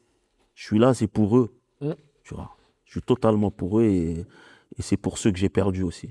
Mais quand tu vas dans les écoles et que tu fais de la prévention, c'est quoi le message? Le message, il est, Tu viens il est- avec quel but? Genre, à la fin de ton message, on doit en retenir fait, quoi? pourquoi? Quand je vais dans les écoles, le message, il est celui de moi, quand j'avais leur âge, j'avais déjà euh, la cartographie de ma colère, qu'on ne voyait pas parce qu'on me Mm. pensait jeune. Et moi, je sais qu'à 13 ans, tu vois, la flamme, elle est hâle. C'est là Ouais. qu'il faut creuser. Du coup, voilà, c'est pour ça quand je vais dans les écoles, quand je parle à un jeune de 13 ans, c'est pour éviter que dans son cœur, il y a une graine de révolte et tout, incompris. Pour lui dire, ah, frère, écoute, t'es en colère, je comprends. Viens, on en parle. Mm. Je pense qu'aujourd'hui, tu es le mieux placé pour parler de ça. T'en penses quoi du phénomène des RICS? Tu sais, ça a explosé ces dernières années. Il y en avait aussi dans notre époque. C'est vrai qu'ici, je suis intervenu pour faire des débats dans des quartiers pour parler de RICS. C'est malheureux, tu vois, c'est malheureux, c'est un phénomène désastreux. À 14 ans, tu peux pas mourir pour rien. Mm. Tu as un coup de couteau, tu vois, c'est désastreux. Et c'est pour ça qu'il faut multiplier euh, les interventions auprès des jeunes dans les écoles. Il faut multiplier, faut arrêter de stigmatiser ceux qui ont un mauvais passé, Mm. parce que je te jure qu'on peut les utiliser aujourd'hui pour faire des bonnes choses. Les laisser dans ce truc, tu as été négatif, vas-y, on va voir des éduques traditionnels et tout, ça fonctionne pas. Donc, je pense qu'il y a beaucoup de personnes comme toi qui ont un Il passé y en a aussi peu énormément qui commun n'osent même pas parler. Ok, Je te promets, ils n'osent pas parler parce que ils sont, sentent pas ils leur se place. sentent pas déjà légitimes. Et Mm. ils se disent, ouais, je suis pas légitime et tout. Parce on va leur apposer un mec qui est surdiplômé. Mais des fois, les diplômes ne suffisent pas. L'expérience, c'est pire qu'un diplôme. Ah C'est non, mais mieux qu'un diplôme. le terrain, c'est Le plus terrain, impactant c'est la meilleure que école. la théorie, hein. C'est la meilleure Dans école, tous les frérot, je domaines te de la jure. vie. Voilà, Ouais, bien sûr. exactement. Je Toi, te tu aurais rejoins. voulu entendre quoi plus jeune pour éviter tout ce qui s'en est suivi dans ta vie? Genre, qu'est-ce que tu aurais voulu entendre quand tu avais 13 ans et que tu commençais à partir en Moi, couille? j'aurais voulu entendre, c'est tout ce que je dis aux jeunes de maintenant. J'avais besoin d'être écouté, d'être compris et d'être accompagné. Tu vois. Mm. Vraiment un pressing, tu vois, sur moi, de ouf, hein. Qu'on dise, toi, ok, t'as un mal-être, il faut qu'on s'en occupe, mais sans juger, sans dire, ouais, t'es un cancre, sans dire, ouais, écoute, t'es mauvais, écoute, qu'est-ce qui t'arrive? Parle-moi. Qu'est-ce qui se passe? Pourquoi t'es en colère? Je voulais pas qu'on t'aide en te mettant dans une case de. Frère, on s'est pas aidé, t'as redoublé, tu redoubles ta CM1. T'as 14 ans, t'es encore en CM1, frère, arrête! Ouais. On t'aide pas, là. Mm. On accumule les trucs. Ça, tu vois ça comme une sorte d'humiliation ou pas? Mais c'est une sanction, pour moi, c'est une sanction dans l'assemblée. Encore, tu es en difficulté, on te rajoute des difficultés et le système te juge sur ta difficulté. C'est trop. Tu t'en sors pas, c'est un cercle vicieux. T'en veux à l'État français aujourd'hui pour- J'en veux à personne. Je te promets que j'en veux à personne parce que ça a beaucoup changé. Mm. Tu vois, ça a beaucoup changé. Aujourd'hui, on est en 2026. C'est pas parfait. Il y a d'autres problèmes maintenant à l'école. Mm. Mais en tout cas, je pense que les parents, déjà, ils ont changé. Les parents, ils accompagnent plus leurs enfants à l'école. Et le rapport prof-parent, il est plus celui qu'il était à l'époque. Tu sais, ce qui est fort dans ton témoignage, c'est qu'on a cette sensation que tu n'as pas de rancœur. Bah, il n'en faut pas. Comme je t'ai dit, c'est ma T'es- motivation. Mm. C'est dur, hein. Ça, c'est un travail que j'ai fait quand j'étais au mitard. Ouais. C'est un travail sur moi que j'ai réussi à faire. C'est comme un moine, là. Tu vois les moines, là, qui Ouais. sont dans leur truc, là. Tu te dis, mais comment ils font pour rester tes 5 ans sans parler à personne, ils sont que dans la méditation. Non, mais En on pourrait fait, se dire, il fait 24 ans de prison, il subit de l'injustice dans la prison et il sort de la prison sans rancœur, avec l'envie d'impacter positivement les autres. bah, Tu saurais l'expliquer ou pas? en fait, c'est ce que je devais à la mémoire de mes parents, en vrai. C'est la vraie personne que je suis, c'est Ismaël, c'est pas Youv, là. C'est le vrai, c'est mon éducation qui est mise en valeur. Ok. C'est mes valeurs que je mets en avant. C'est ce que j'ai toujours été, en fait. En réalité, c'est tout ce que j'ai toujours été. C'est qu'on le découvre aujourd'hui, on le superpose avec mon passé, mais en réalité, mon quotidien et comment je suis avec toi ou comment je suis avec les gens, ça a toujours été C'est celui-ci. un peu en mémoire aux parents, du coup. Je pense que Ou tu fais pour toi ou pour les parents, ou un mix des je deux. pense que c'est beaucoup pour mes parents, pour que au moins ils se disent que ouais, mon fils quand même, tu vois, ok, il a fait du star, il a fait de la prison, il nous a fait galérer, mais nos valeurs, il les a pas Il oubliées. les a respectés. Il les a respectées, c'est ça, totalement. Et ça t'arrive de penser aux victimes? Ou pas du tout? De te dire, Aujourd'hui, ouais, ouais, là, ou à aujourd'hui. l'époque. Mais en fait, il faut que tu remontes. Moi, mes délits datent de. Oui, ça fait plus de 20 ans. Ça veut dire que. Pour te dire qu'aujourd'hui, ouais, je suis là, victime. Non, je pense pas aux victimes. Mais je pense que. Que c'était pas un truc à faire. Si tu avais une de tes victimes d'il y a plus de 20 ans là en face de toi aujourd'hui, tu penses que tu lui dirais quoi? Si j'avais une victime Hmm. en face de moi, je lui dirais, au-delà de dire, ouais, phrase bateau, je suis désolé, tout ça, c'est que euh, j'étais dans une colère qui ne justifie pas ce qui lui est arrivé, mais j'étais dans un mal-être profond que je pense que j'étais si j'étais pas passé par là, je serais pas là aujourd'hui. Du coup, c'est vrai que c'était pas à faire, Hmm. mais j'étais dans un mal-être profond, c'est que voilà, c'était ça où la mort intellectuelle, tu vois ce que je veux dire, c'était la mort cérébrale, là. Bien C'est sûr. si j'acceptais ma condition, j'aurais été un légume, Hmm. tu vois, je serais passé à côté de plein de choses. Et si tu pouvais parler au Ismaël d'il y a 15 ans, tu lui dirais quoi? C'est que c'est que ton combat, il est sain, tu vois, tu as le droit de combattre pour ce qui t'anime, mais les manières ou voilà, comment tu es en train de les traduire, c'est pas la bonne chose. Voilà, c'est ça. Tu considères que tu mérites d'avoir pris 24 ans de prison? Ouais, je pense c'est pas qu'on mérite. J'ai fait devant la armée, hein. J'ai braqué, hein. Hmm. J'ai pris en otage des gens, j'ai tiré sur des gens. Tu vois, on mérite, tout est relatif, mais en tout cas, je mérite d'avoir fait de la prison. J'ai pas été incarcéré par erreur. Hmm. Tu vois? Du Mais coup, je veux après, dire, c'est la peine un peu ouais, ils nous ont. Tu vois? Mais après, c'est le jeu. Tu peux pas leur demander d'être indulgent avec toi quand tu ne l'es pas avec eux. je comprends. Tu vois? Tu sais, aujourd'hui, il y a un mythe sur la prison. Quand tu vas sur les réseaux sociaux, tu vois la Play, tu vois des frigos, tu vois plein de nourriture. Est-ce que tu peux citer une vérité que peu de personnes sont prêtes à entendre sur la prison? En fait, la vérité sur tout ce que tu viens de dire, c'est que en Parce qu'on a, prison, ça me donne l'impression de loin, hein, désolé de te couper, ouais. mais ça donne l'impression de loin que on est dans des bonnes conditions, on vit Mais, bien.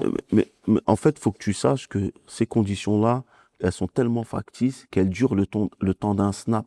Ok. Le temps du snap, mais quand il pose son téléphone, c'est fini. Il est enfermé, il va boire que des canettes. Frère, il n'y a rien à faire. C'est le ghetto, c'est la mort. Là, tu es dans une tombe, tu es dans un tombeau. C'est-à-dire, mais le temps, tu allumes ton snap, tu es là, tu souris, j'ai la PlayStation. Mais frère, ta PlayStation, au bout d'une heure, tu en as marre de jouer. Tu as envie de sortir. Ouais. L'être humain, il n'est pas fait pour être enfermé.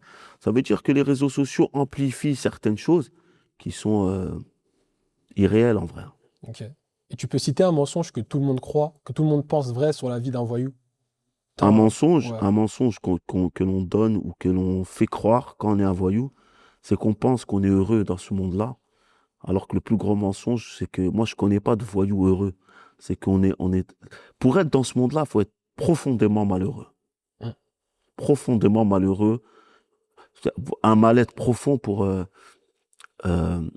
s'enrichir de cette manière et d'avancer comme ça. Moi, j'ai pas vu de mec heureux en cavale, heureux de ne pas voir ses enfants, heureux de ne pas voir sa femme. Tu peux pas. Tu vois, c'est impossible. Un voyou heureux, j'en connais pas, moi. Et aujourd'hui, tu l'as expliqué, hein, ton objectif, c'est de pousser le message de ton témoignage, à travers ton témoignage. C'est C'est pas parce que tu viens des quartiers, des minorités, que tu peux pas t'en sortir dans ta vie. C'est un peu ça, non? C'est totalement Ton ça, but dans ta vie aujourd'hui. t'as tout dit. En fait, le but, il faut que je sois un booster, un mec qui te motive à croire en tes rêves, frère. Parce que le jour où tu rêveras plus, t'es mort. Quand on va briser tes rêves, frérot, t'es mort. N'acceptez pas de plus rêver parce que tu habites dans un quartier. Tu peux être baveux, Arrête de croire que t'es pas bon au foot, tu peux pas réussir ta vie. Tu peux être avocat, architecte, tu peux être comptable. Crois en tes rêves, frérot. Va. Arrêtez de ce prétexte, je viens du quartier. Maintenant, c'est une plus-value. Maintenant, on vient des quartiers, on est plus armés. Moi, quand je vois des petits, là, des petits du quartier, mais ils me motivent plus qu'un mec qui avait tout. Parce que eux, je sais que quand tu vas leur donner la bonne route et quand ils vont sentir la positivité dans ce que tu vas leur expliquer, ils vont y aller à 100%.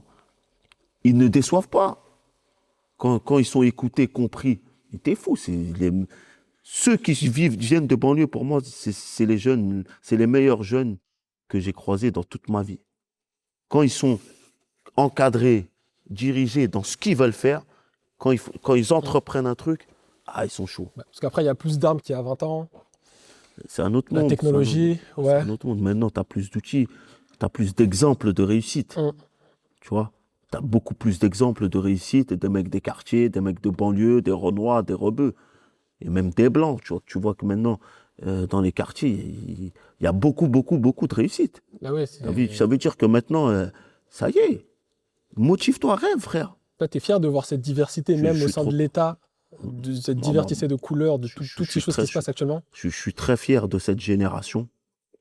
Je suis très fier de cette génération parce que je pense qu'on a servi, nous, de tampon à un moment. Comme on a empêché beaucoup de choses pour que cette génération puisse. Tiens, on a encaissé pas mal de trucs pour que cette génération puisse être épanouie dans ce qu'il est. Tu vois, on a des mots, c'était chaud. Mais en tout cas, le résultat, il nous rend fiers. C'est une génération, franchement, cette génération, même si tu vois, regarde, c'est une génération, maintenant, ils sont dans les mairies. Ouais. C'est une dinguerie. C'était impossible. Attends, il y a 10 ans, mais tu peux même pas y songer. Et ça va aller que de mieux en mieux. Ça veut dire que moi, je suis plein d'espoir. Je sais que ça y est. Enfin, ça y est, nos parents, ils auraient rêvé d'être là. On voit le fruit du travail. C'est un fruit d'un travail qui était long, mais c'est positif, là. Et toi aussi, de ton côté, dans ton actualité, je sais que tu es en train de travailler sur une série. Est-ce que déjà, tu peux parler de cette série et de l'impact que tu veux qu'elle ait sur... En fait, je veux, et là, on est sur le point de faire une série qui est en préparation depuis plusieurs années.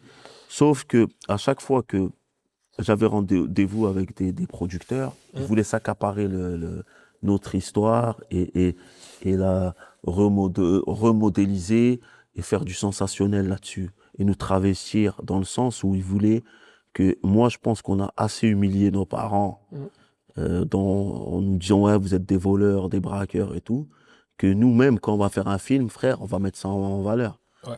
On a braqué, c'est un fait. Mais je veux, dans cette série, raconter notre histoire. Que pourquoi ces jeunes de banlieue qui étaient des jeunes normaux ont fini à 13 ans en prison. Pourquoi à 20 ans, ils vont braquer des fourgons blindés? Pourquoi ils vont braquer des banques? Qu'est-ce qui s'est passé? Et ça, seul nous, on peut l'écrire par nous-mêmes. Il n'y a que nous qui pouvons le faire. Tu as des objectifs avec cette série ou pas? Ah oui. Parce que je pense qu'elle va forcément très très bien marcher au vu de l'histoire de ton passé. Moi, on a fait le casting il y a moins d'une semaine. On attendait 100 personnes, 150. Il y avait plus de 500 personnes qui sont venues de toute la France. Tu vois, déjà, c'est une preuve de confiance. Des banlieues ou pas, hein. Mais c'est une preuve de conscience et que les gens ont compris mon histoire et compris mon impact et l'impact que je voulais donner dans cette société. Ils savent que je ne vais pas faire tu vois, Je vais pas faire une série pour dire, ouais, j'ai fait des braquages. Ah non, frérot. Si tu t'attends à voir ça, tu fais fausse route. On va te il y aura des braquages, mais il y aura surtout une explication, tu vois. Le mécanisme qui a été mis en place pour qu'on atteigne cette violence et l'histoire de nos parents aussi, il y a beaucoup de non-dits là-dessus et ils méritent une série, ils méritent qu'on raconte leur histoire. Tu penses qu'un jeune de 13 ans, comme une personne de 45 ans, elle peut regarder cette série? C'est fait pour eux. Ok. En fait, le but de la série, c'est de toucher un jeune qui n'a pas connu le regroupement familial. Un jeune qui est né au Bled, il peut être touché. Un jeune qui est né à Saint-Denis, il peut être touché. Un papa qui va regarder ça, il va dire « Ah, c'est ça qu'on a vécu. Quand on est venu en France, c'est comme ça on a vécu. On a été parqué comme ça. » On va essayer de faire le taf du mieux qu'on peut. En tout cas, je sais que le peuple attend. Ah ouais. Et on va essayer d'être à la hauteur. Je te dis ça parce que tu en as parlé il y a 6 ans. C'est ça. Dans le premier podcast que j'ai regardé de toi, tu disais que tu étais en train de préparer une série. Et là, c'est en train de voir le jour. Les actions, elles sont enfin en train de se mettre en place. Enfin. Mais on a résisté parce qu'on ne s'est pas travesti. J'aurais pu vendre mon histoire à Canal, tu vois. Je vous l'habille grave, vas-y, j'ai besoin d'argent, je vends mon histoire. Mais non, c'était pas le but. Tu veux garder tes codes à non, toi. il voulait vraiment. Mais là, j'espère que tout va rentrer vite en action pour que vous captez ce que je veux dire quand vous allez comprendre toute cette histoire. Et tout ce que je te disais, supercherie qu'on a voulu nous cacher, c'est nous qu'on écrivons, on va tout dire. Et On n'est pas censurés, nous. si tu devais résumer en quelques phrases un peu, ou c'est tout ce que... ce qu'on devrait retenir à la fin du film. En fait, c'est tout ce que je viens de te raconter. Ouais. C'est le parcours d'un jeune qui est né au Bled, un jeune Peul, parce que je suis Peul, je suis mauritanien, qui arrive en France avec sa mère, hyper pudique, hyper tu vois, pas introverti du tout. J'étais hyper scred, mais que les aléas des rencontres de la vie a fait que j'ai fait des mauvaises rencontres, et ces mauvaises rencontres ont fait que je suis tombé dans une certaine délinquance, et que malgré tout ça, en fil rouge, j'avais toujours les valeurs que nous avaient inculquées nos parents, et c'est ce qui ressort à la fin. Okay. Le truc positif, c'est que les valeurs que tu inculques à un enfant, c'est jamais en vain. Tu vois, ce que tu lui injectes en tant que parent, ton histoire. C'est lourd. C'est très, très lourd. Et ça part pas. Et tu penses que si tes parents ils étaient encore dans ce monde, ils seraient fiers de l'homme que tu es en train de devenir aujourd'hui? Je pense qu'ils auraient été fiers quand même. Ils auraient été fiers. Je pense qu'ils auraient été fiers de voir que je me suis pas laissé enfermer dans une case et rester dans cette case. C'est que j'ai toujours voulu montrer aux yeux du monde la meilleure partie de nous-mêmes, en vrai. C'est que les vols à main armée, en vrai, c'est 5 minutes dans toute ma vie. Mais quand tu vas parler d'ouf, tu vas parler de braquage, frère. Tu vas pas parler d'amour, tu vas pas parler du grand frère, tu vas pas parler, tu vas parler que de mecs. Non, maintenant, on va vous dire la vérité. On va prendre la plume, on a écrit, et la série... et c'est pour ça que je pense que autant de monde est venu au casting, parce qu'ils savent que ça va être une vraie série. Ah oui, ça va être... En tout cas, ça s'annonce sur le papier. En tout cas, nous, on va faire le taf pour que ça soit à la hauteur de... Dans le teasing, ça a l'air pas mal. Non, on n'a pas le temps. On va faire le taf. Voilà, franchement. Okay. Là, Youv, on arrive à la fin de ce podcast. Ouais. Si tu avais un message pour tous les jeunes qui nous regardent, qui pensent que la délinquance, c'est la solution à leurs problèmes, tu leur dirais quoi? Je pense qu'ils ont tort, même si tout est mis en place pour qu'ils pensent qu'ils ont raison. Mais il faut se démarquer de tout ça, se sortir de cette prison à ciel ouvert. Hein, parce que si tu penses ça, c'est que même dehors, tu es en prison. Tu es un futur prisonnier. Tu vois? Ça veut dire que il n'y a pas de tabou. Frérot, rêve, crois en tes rêves et bats-toi. Aujourd'hui, tout est mis en place pour que tes rêves, on puisse les réaliser aujourd'hui en 2026. C'est dur. Ça ne va pas être facile, mais c'est réalisable. Donc voilà, sors de ce carcan parce que moi, je suis un miraculé. Et on ne revient pas indemne de ce parcours. Ok. En tout cas, moi, si j'ai un message, vraiment, je trouve que tu es la définition de la résilience. Tu as déjoué les statistiques, on va dire, entre Les guillemets. pronostics Les aussi. pronostics aussi. Ouais. Tu as fait 24 ans de prison, tu ressors avec un message hyper bienveillant. Tu as envie d'impacter, on peut dire, le monde à ton échelle. C'est super bien. Et franchement, que du bonheur pour la suite. En tout cas, merci, Du- merci à toi, merci à ton média de donner la parole parce que je le dis pas assez. C'est pour ça que je viens souvent quand des jeunes comme toi. Voilà, ça fait partie des rêves. Et je pense qu'il y a 20 ans, il y a un jeune qui aurait voulu faire ça, il n'aurait pas eu l'audace de le faire. Mm. Maintenant, aujourd'hui, tout est permis. Regarde, tu prends le micro, on vient. On n'a pas besoin d'allumer M6, Canal+. Frérot, on a notre propre canal. On diffuse nos propres messages. Voilà, et c'est hyper important. C'est pour ça que je tenais à vous féliciter. Toi d'abord, Bobby Frangin, pour ce que tu fais, c'est hyper important. Parce que donner la parole, ça fait partie du jeu d'échecs. Mm. Merci à toi, Frangin. Merci à toi, You. C'est lourd. C'est lourd.